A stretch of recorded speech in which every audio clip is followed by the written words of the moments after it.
In this example, we're going to set up a view where we can add spaces and create a view template of that particular view so we can use it later. We'll then add spaces to a variety of areas and rename them to match the linked architectural model.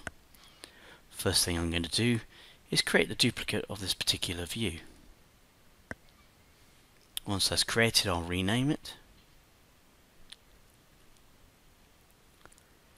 And then I'll need to change the subdiscipline of this particular view so that it goes into the MEP section. And you can see this move in the project browser. Now you'll notice that no spaces are actually showing at this point in time, so let's use the visibility graphics and turn on the interior space. Now we can see the spaces showing, and I'm going to actually create a view template from this. This allows us then to use this view template for future views or future space plans. So now we have a few spaces that are missing, so let's start with the gymnasium. So under Analyze, go to the Spaces. First thing I'm going to do is change the upper limit. The upper limit of our gymnasium runs over 2 floors and we'll have an offset of 0. There's my space created. But you'll notice that the name doesn't actually represent that of the gymnasium. So let's in the properties change it to exactly the same as what's in the architectural model. Once we pick apply, you'll see it on the tag.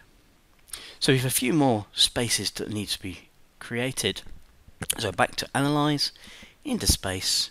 Now rather than me doing these individually, I'm going to use the place spaces automatically, and as you can see it's created 10 spaces for me.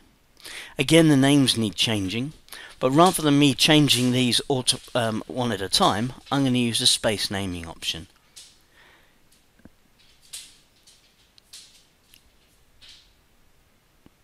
So we can do all floors. In this case I'm just going to do the 1 floor. Now I'm just going to move this tag for the corridor down, because I'm actually going to separate the kitchen storage into 2. So we use the Analyze Space Separator, and we're going to separate the kitchen storage into 2.